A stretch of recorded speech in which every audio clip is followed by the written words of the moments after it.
As we continue our focus on American Heart Month, today we are discussing a powerful new treatment for leaky mitral valves. Joining us live is Dr. Michael Martinelli. He is an interventional cardiologist with Albany Associates in Cardiology. Good afternoon. Hi, Courtney. When we say leaky mitral valves, what are we talking about? Well, we're talking about one specific valve inside the heart. The heart has four valves that function as one-way valves, allowing the blood to move forward through the heart. But it's wise to backtrack to explain what the purpose of the heart is, and then what the purpose of these valves are, and how we can talk about fixing the valves. Basically, the blood carries oxygen to the tissues of the body. The heart's job is to take the blood from the body and the tissues that have already used the oxygen, which goes on the blood, to the right side of the heart. And that's this side of the heart here, the right side of the heart. So the blood passes through the tissues of the body, the tissues extract oxygen from the blood, and then the blood is sent back to the right side of the heart, which then sends the blood to the lungs. Now, once the lungs place new oxygen on the blood needs to get back to the rest of the body to supply oxygen again to the tissues. So the blood comes in from the lungs and goes to the left side of the heart. Well, the first place that the blood goes is the left atrium. The left atrium is right here, so the oxygenated blood comes from the lungs, goes into the left atrium, and passes through this valve called the mitral valve. The mitral valve allows the blood to pass down into what's called the left ventricle, which will then squeeze and pump the blood out through the aorta to the rest of the body. What's important is that these valves remain competent. Sometimes this valve, under two different circumstances, could become incompetent or leaky. In some situations, patients develop weakened heart muscles, and in that case, the heart itself can dilate, pulling these valve leaflets apart and making the valve leak. When the valve leaks, the heart pumps, and instead of the blood all going forward into the aorta, some can leak back into the ventricle. That's not supposed to happen. The other type of valvular disease, or mitral leak, is the type we're going to speak about today, and that is with a normal heart and an abnormal valve. When this valve becomes abnormal or degenerates, or people are born with a degenerative valve, this valve can over time become incompetent and leak on its own. When that happens, again, the blood, instead of being ejected entirely out to the rest of the body, can then be ejected back into the atrium, into the lungs, and cause symptoms of heart failure. Heart failure is shortness of breath, fluid on the lungs, swelling of the extremities. When that happens, oftentimes we have to treat that valve.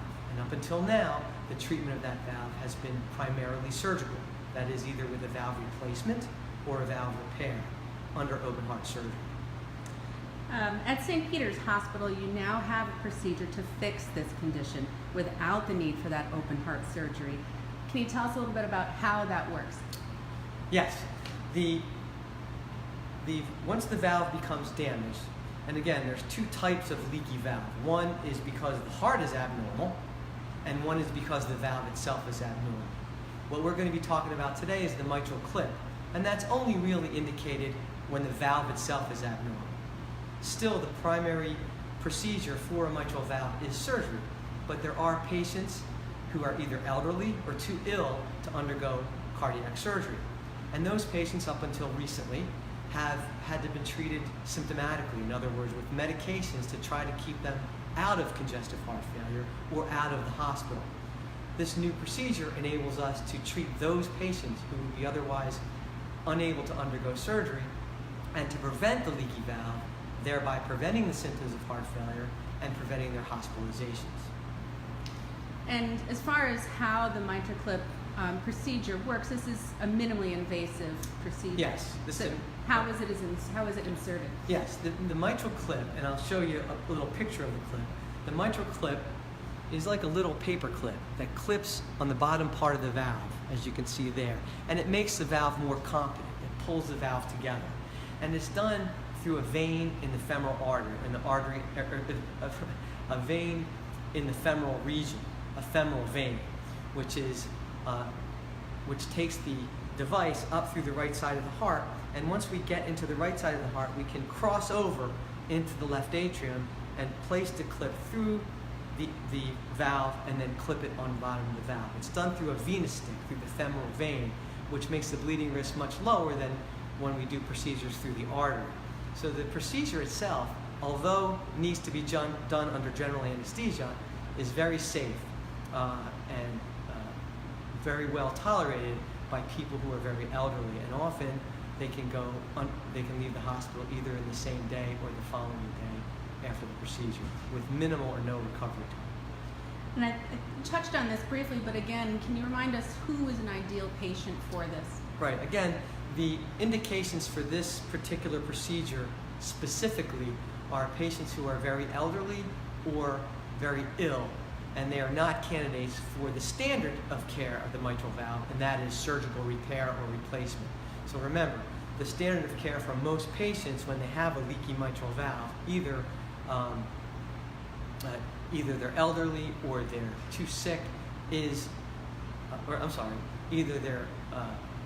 when they're elderly, they can get this, but when they're not older and when they're younger or healthy, they'll get surgery. So this is for a very limited population. Right now, there will be indications expanded likely down the line, but that data has yet to be reported, and the guidelines have not changed at this point. And again, for recovery, it's pretty minimal.